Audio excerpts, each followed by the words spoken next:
Nagsimula ang kwento mga 65 milyong taon na ang nakalilipas, madaming nilalang ang gumagala. Sa panahong ito, isang dinosoro ang lumitaw.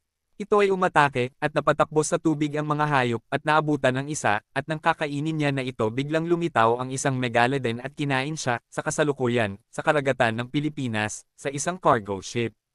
Inutusan ng kapitan ng kanyang mga tauhan na itapon ang mga barrels ng basura sa karagatan, nagtago sa cargo, si Jonas Taylor ay nakakuha ng ebidensya. Pumasok siya sa silid ng kapitan para magdokumento ng mga log nang may dumating na tao, nilabanan sila ni Jonas at tumalon sa dagat. Dumating si Mac Rodriguez upang tulungan si Jonas. Ibinigay ni Jonas ang camera card kay Mac, sina Jonas at Mac ay nakikibahagi sa ika-10 anibersaryo ng Oceanic Institute. Ipinakilala ni Driscoll si Jieming Zhang, ang direktor ng Institute, ipinakita ang Hawka, ang bihag na Megalodon, isang advanced submersible na nilikha ng Oceanic Institute, nakipagsapalaran sila sa trench na tinitirhan ng mga Meg. Ang kanilang layunin ay sumisid at maabot ang trench. Pagkatapos, nakatuko pansin ang pagpasok ni Jieming sa kulungan ni Hawka, pinapakita niya na kaya niyang makipag-ugnayan sa Meg, sa unang subok kalmado, ngunit ang sumunod ay naging tensyonslow, buti nakaligtas si Jieming, nag-alala sila Jonas sa panganib. Ang koponan ay nagtungo sa Marine Research Hub, Manawan, at naghahanda para sa kanilang trench dive. Tingin sa kanilang kaalaman, walang nagbabantay sa enclosure ni Hawka, nakatakas ito at nagpunta sa Manawan. Pagkatapos ng paghahanda, 2 deep sea crafts na pinangalanang Dive 1 at Dive 2 ang ginamit. Naiwan si Mac upang i-coordinate ang assisting team, hinayaan kay Jonas na tugunan ang isang partikular na bagay, na sorpresa siya kay Mei, na palihim na sumama sa kanila. Hinahangad ni Jonas na ibalik siya. Gayunpaman, wala nang nagawa si Jonas kundi paupuin ito, habang nananurman si Jonas kay Mei, tumunog ang isang alarma, isang megalodon ang papalapit sa kanila. Nagulat sila nang matuklasan na ito ay si Hawka, na nakatakas. Iniiwasan ng Meg, hinabol sila nito hanggang kabila ng thermocline layer, gayunpaman, Meg mating season ngayon, at bilang isang babae, si Hawka ay nakakaakit ng mas maraming megalodons, lumitaw ang pinakamalaking megalodon na nakita kailanman. Ang koponan namangha at natatakot. Sa halip na bumalik na, nagpasya silang sundan ang megalodon sa isang hindi pa natukoy na sektor, sinundan ang mga Meg sa kalaliman ng trench, ang kanilang pagsunod ay humantong sa pagtuklas sa isang malawak na istasyon sa ilalim ng dagat. May isa pang sub, lumapit sila sa istasyon. Sa loob ng isang sub, si Montes at ang kanyang mga tauhan ay nagmimina para sa mga mineral, na pinagbabawal, nakita ang paglapit ng mga submarino, nag-trigger si Montes ng pasabog upang hindi makita ang ipinagbabawal na ginagawa. Ang pagsabog ay umabot sa layer ng thermocline na nagiging sanhi ng underwater landslide. Natrap nito ang mga subs at nagpanik ang mga Meg. Ang subs ay nasira, at nawalan ng kontak, at isang rescue sub ang sinabotahe. Inayos ni Rigas ang mga komunikasyon, nagre-relay si DJ ng mga sub signal. Inabisuhan ni Max si Jonas na sinabotahe sila at pagkawala ng Dive 2, pagkatapos, nagsuot si Jonas ng advanced suit para maglalakbay sa istasyon sa ilalim ng dagat.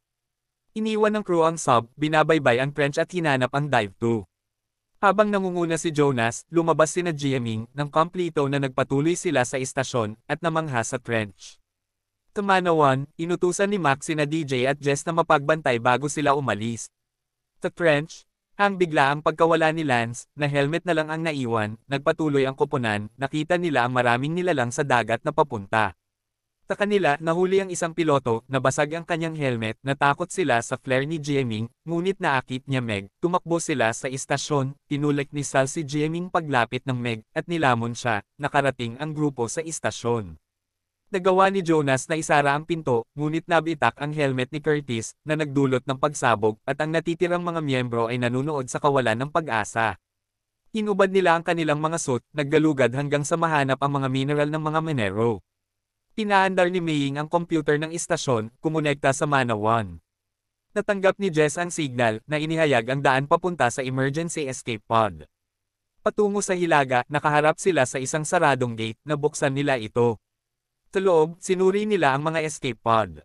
Napaatras si Rigas nang biglang sumara ang gate. Inamin ni Jess na sinabutahe niya sila at nautusan lang. Inilunsad niya ang isang pod, inutusan si Rigas na barilin si Jonas para iligtas si Mei, at hindi niya nagawa. Isa pang pod ang pinakawalan ni Jess. Pagkatapos ay ikinonekta ni Jess si Driscoll upang makipag-usap sa koponan. Ito pala si Driscoll ang nasa likod ng iligal na pagmimina, binasag ni Jieming ang TV radio, ayon sa utos, pinaapaw ni Jess ang tubig sa kwarto ng team, para maligtas sila, ginamit ni Jonas ang escape pod carrier, nakita niya ang isang halimaw sa labas, at binaril ito ni Jonas. Tinubukan muli ni Jonas buksan kaso naubos ang kanyang oxygen. Pagkagising, hila-hila na siya ni Montes. Naglaban sila, nang matalo si Montes ay nagmadali itong pumunta sa server room para buksan ang gate, tinignan ang kanilang kaligtasan. Tumuloy sila sa sub ni Montes ngunit may problema sa sub, kailangan nila gumawa ng paraan. Jieming bumalik sa silid ng server, sinind ang mga ilaw ng istasyon upang makagambala sa mga megs bago bumalik sa sub, nayugyog ang istasyon ng megs, dahilan para mahulog si Jieming sa tubig, sinabihan ni Rigas si Jonas na isara ang hatch, ngunit hinintay niya si Jieming, nakabalik si Jieming agad sa sub, habang nadidistract ang megs umalis sila mula sa trench at umabot sa thermocline layer gap. Pagdating sa Manawan, nakita nila si Jess at mga mersenaryo. Samantala, nagtago sina Mac at DJ sa isang silid nang malaman ang pagtataksil ni Jess. Si Jess at ang mga tauhan ay nakatayo sa labas. Mabilis na binuksan ni Mac ang silid, at gumamit si DJ ng pepper spray bago kuryentehin si Jess, at tumalon sa tubig, at polihin na bumalik, pero, nakita sila ng bantay. Sa isang biglaang sa kabila, pumasok si Jieming sa koridor, sinadiyang magpikita para magambala sila, at makapasok si Jonas para patumbahin sila. Naghanda sina Rigas at Maying ng isang bangka para sa kanilang pagtakas sa daungan. Nang makita ang papalapit na si Megs, tinawagan ni Rigas ang iba na ready na, at sumakay sila sa bangka. Sa server room, nakipag-usap si Jess kay Driscoll nang mabasag ng Meg ang glass barrier at nilamon siya. Tumakas si Montes sa silid. Pagbalik sa research crew, mahinahon silang nagbabangka habang umiikot ang isang Meg. Hinahabol sila ng mga mersenaryo sa isa pang bangka, at attract ang Meg, at inatake ang mga mersenaryo. Ang pagkakataon ay nagbigay daan sa research team para mapabilis ang kanilang pagtakas. Maluhaluhang ibinalita ni Montes kay Driscoll ang insidente. Papalapit sa isang isla, napagmasdan ng team ang mga turistang lumalangoy at ang helicopter ni Driscoll na papalapit. Agad nilang binalaan ang mga turista na umalis sa tubig, at nang marinig ang Dagendong ay natakot, at nagsialis sa tubig nang dumating ang mga Megalodon, masayang pinagpipiestahan ang maraming tao.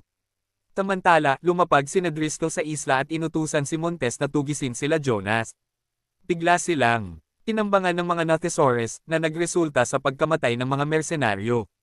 Driscoll na nagtago sa helicopter, ngunit nakita siya ng isang Nothosaurus, at kinaladkad, binabantayan si Maying, at sinabing magtago sa isang maliit na bahay. Si Jonas ay sumakay sa jet ski, na hinikayat ang mga Megalodon palayo sa isla.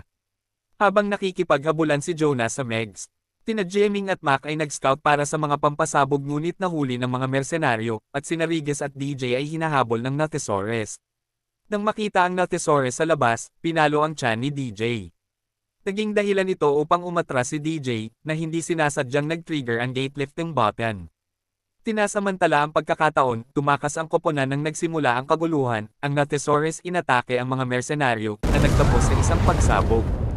Ligtas ang mga bida, nagmamadaling pumunta sina Jieming at Mac sa helicopter, habang si DJ naman ay humingi ng tulong, nakarating sila Mac sa helicopter. Pagkatapos ng pakikibaka, matagumpay na napalipad ni Mac ito, at kay Maying isang napakalaking octopus ang lumitaw, na pinupuntirya ang mga turista. Bagamat ligtas si Maying sa cottage, nang makita ang isang babaeng napadpad sa tubig, tinulungan niya ito. Sa pagmamasid dito, sinenyasan ni Jieming si Mac na ibaba ang helicopter para iligtas si Maying, ngunit naabot ng octopus ang helicopter, kinuha ang pampasabog, tumalon si Jieming. Pagsaksi sa kaguluhan, si Jonas ay nagmadaling bumalik upang protektahan si Maying, na hinabol ng Megalodon. Ang nilalang na palapit sa kanya ay nasabit sa mga kadena. Ginamit ni Jonas ang kanyang mga paa para hindi makain. Sa gitna ng kaguluhan, pinatindi ni Montes ang labanan, pumunta kay Jonas upang patayin ito, na nagtago sa ilalim. Tinusok ni Jonah ang binti ni Montes, kinuha ang baril nito, tumulong ang dugo ni Montes sa karagatan, na naamoy ng Meg. Nakitang papalapit ang Meg, sinipa si Montes sa daraanan nito. Kasabay nito, si Jieming nahuli ng octopus, at hinayla sa ilalim ng tubig. Tinaga ni Jieming ang braso ng octopus, at binitawan siya nito. Gamit ang isang itak na may pampasabog, tinusok niya ang pugita. Sa kabila ng pagsabog, hinayla muli si Jieming. Sa kabutihang palad, dumating ang Meg, kinagat ang braso ng octopus. Naglaban ng dalawang behemoth ng dagat, bumababa sa kailaliman. Lumangoy si Jiaming patungo sa nahulog na helicopter, iniligtas si Mac na nakulong sa loob. Lumangoy din si Jonas, binuhat ang isang rotor para kunin ang atensyon ng Meg na papunta kila Jiaming at Mac nang palapit na ang Meg inangat ang rotor para itusok ito sa Megalodon. Tabaybayin, ang mga turista ay nagsitakas nang makita ang isang paparating na Nothosaurus. Tinugod ng Nothosaurus si Mei, ngunit binaril ito ni DJ. Samantala, lumapit si Haka, kay Jonas, Mac, at Jiaming, lumubog si Jiaming, ginamit ang kanyang aparato upang kilalanin siya, at iwasan sila. Pagbalik sa pampang, umupo sila sa buhangin, pagbawi mula sa matinding labanan, at naghihintay ng rescue team. At doon na nagtapos ang kwento. Sana ay nagustuhan nyo, at kung gusto nyo ng mga ganitong klase ng content ay subscribe na at like at ring nyo na din ang notification bell para ma-update kayo sa mga susunod na istorya ni Potato Recaps. Salamat guys sa panonood.